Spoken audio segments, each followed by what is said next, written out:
On the 5th of November 1937, behind the heavy doors of the Reich Chancellery, unbeknownst to those who were to negotiate with him in good faith in the next few years, the charade of Hitler's diplomacy was exposed.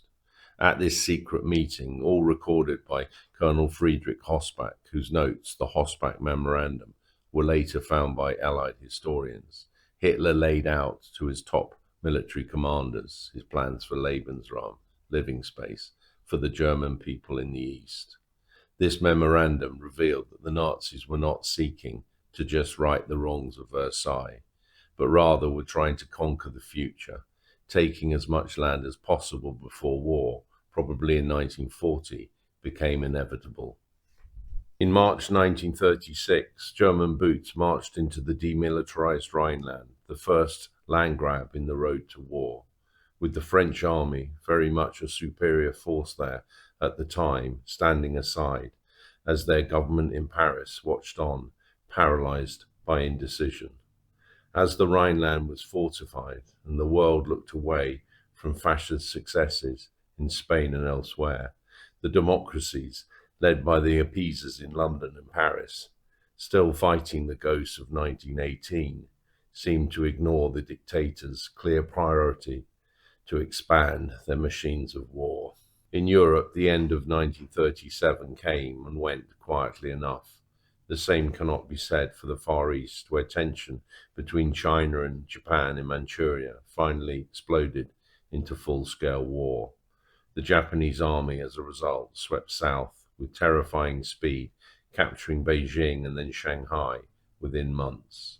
By December, they had reached Nanjing, the old capital, with the subsequent massacre of an estimated 300,000 civilians, exposing the true predatory nature of this new form of global aggression. By March 1938, Hitler completed his second successful land grab, when the Anschluss, the union of Germany and Austria, the land of Hitler's birth, was completed. Nazi pressure for such a move had begun as early as 1933, and 1938 began with Kurt von Schlussnig, the Chancellor, summoned to Berchtesgaden, Hitler's Bavarian retreat, in February. However, Schlussnig was not willing to accept Nazification without a fight, and in a surprise move announced a snap plebiscite over the matter. But this brave attempt to call Hitler's diplomatic bluff, in fact, led to Austria's early demise. Hitler could not take the chance of losing the plebiscite over the Anschluss, and so ordered the invasion before the people of Austria had the opportunity to vote.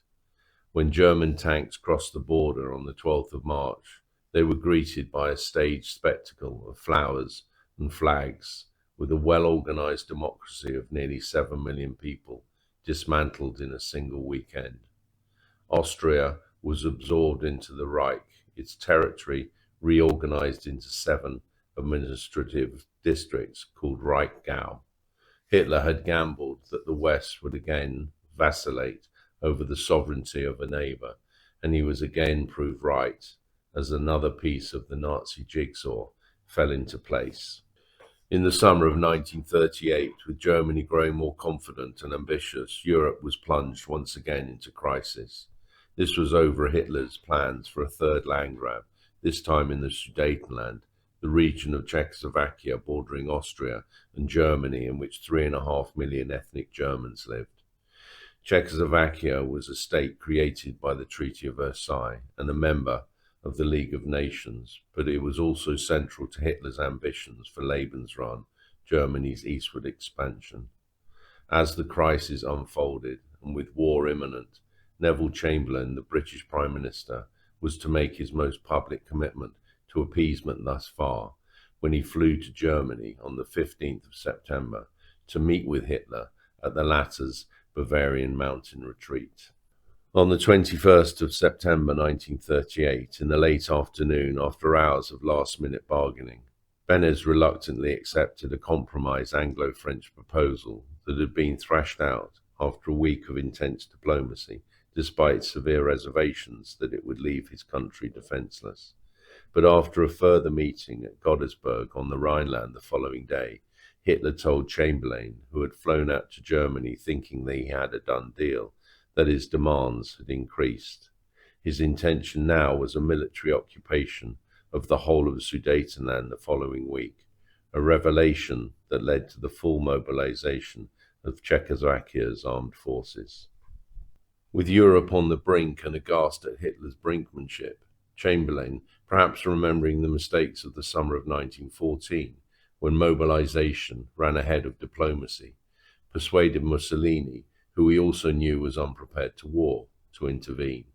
As a result, Hitler agreed to postpone his invasion and meet with the Italian leader, Chamberlain and Daladier, in Munich the following week.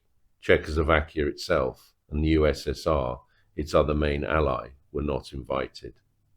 The Munich conference lasted for 2 days, on the 29th and 30th of September 1938, and did little more than give some sort of international respectability to Germany's invasion plans.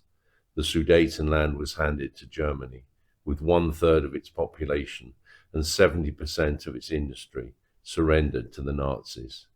In return, Hitler undertook to respect the borders of what remained of Czechoslovakia. On the morning after the conference, Chamberlain met with Hitler at his private residence at 11:30 a.m. on his way to the airport. At the meeting, he asked Hitler to sign a typed one-page document that in essence agreed that their two countries would never settle disputes with each other through war. On his arrival back at Heston, Chamberlain famously waved this piece of paper on the aerodrome runway, praising the Munich Agreement, saying that he was, quote, bringing peace with honor. I believe it is peace for our time. So war was postponed in September 1938 at the expense of allowing Hitler to add another piece to his Central European empire. But critics such as Winston Churchill railed against appeasement, warning that the Nazi expansion into Central Europe would not be stopped by the Munich Agreement. For this, they received widespread hostility and were called warmongers. But within 6 months, these claims about the hollowness of Munich were proved to be correct, when on the 15th of March 1939, Hitler ordered his fourth land grab, with German tanks rolling over the border, incorporating the rest of Czechoslovakia into the German Reich. Finally, attitudes against Hitler in Britain and France hardened, for there could be no possible justification for the invasion of the rump Czechoslovakia that had been left after Munich. Prague, after all, was not a German city. Belatedly, appeasement was abandoned. Those who chose to appease Hitler between 1935 and 1939 were willing to ignore the political reality of the Nazi state. The Nuremberg laws of 1935 had taken away the right of citizenship from 600,000 German Jews, and it was clear from then on that a government-authorized program of Jewish persecution had begun. The world was left with no illusions about this after the night of 9th, 10th November 1938, Kristallnacht, the night of the broken glass, when Jewish shops, businesses and synagogues were smashed and burnt in a pogrom of hate. In a terrible portent of things to come, it also led to the imprisonment in concentration camps of about 25,000 German Jews. After Hitler's fourth land grab in Czechoslovakia, he soon turned his attention to his fifth. This looked towards Poland, focusing on Danzig on the Baltic Sea, a free city under League of Nations control with an elected Senate, which since 1933 had been dominated by the Nazis. In April 1939, Hitler ordered an increase in Nazi agitation there, demanding both the return of the city to German sovereignty and access to the city across the Polish corridor. Having observed what had happened to Czechoslovakia in 1938, the Poles refused to bow to early British pressure and negotiate. After a period of tension, Britain and France committed themselves to the defense of Poland, while Hitler withdrew from the Treaty of Non-Aggression that he'd signed with Poland in 1934. The geopolitical rift widened in April 1939 when Mussolini ordered the invasion of Albania. This brought fascist Italy to the border of Greece, whose legitimacy was guaranteed by Britain. In this ever-increasingly tense world, The fascist states strengthened their alliance system in May 1939, with Franco's Spain joining the anti-Comintern Pact and Hitler and Mussolini signing the Pact of Steel that declared a 10-year alliance. By this time, Roosevelt in the USA had officially requested assurances from Germany and Italy that they would not attack 31 named countries.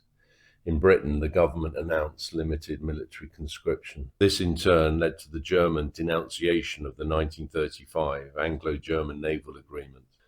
As international relations had deteriorated through the early summer of 1939, negotiations had opened between the USSR, Britain and France. Soviet support was essential in any stand against Hitler, but Chamberlain's dislike and fear of communism matched those he felt towards fascism. Negotiations were further complicated by Poland's historical fears of an invasion from Russia. Talks continued fruitlessly into August until Stalin finally lost patience, ordering Molotov, his new foreign minister, to open negotiations with Germany. Molotov, as a result, invited Joachim von Ribbentrop, his Nazi opposite number, to Moscow, with the Nazi-Soviet Pact, signed on the 24th of August 1939, the fruit of their meeting. The pact included a secret clause that split Poland between them. Hitler clearly had hoped that the Nazi-Soviet Pact, as well as a marked increase in pro-Nazi activity in Danzig, would lead to a fifth climb down by Britain and France. However, Chamberlain responded with a personal letter to the Führer on the day the pact was announced, stating that it made no difference to Britain's commitment to Poland. 2 days later, this was confirmed when the two countries signed a formal alliance. Despite this clear statement of British intent and further warnings from Mussolini that Italy was not ready for war, Hitler ordered the final preparations for a full-scale invasion of Poland, which was launched on the 1st of September 1939. Perhaps the appeasers always believed that a peaceful settlement could be found. However, despite their failings, these men who faced Hitler were not to blame. Rather, it was a megalomaniac's dream of world domination that started the war that was to bring so much death and destruction to the world over the next 6 years. And that megalomaniac was Adolf Hitler.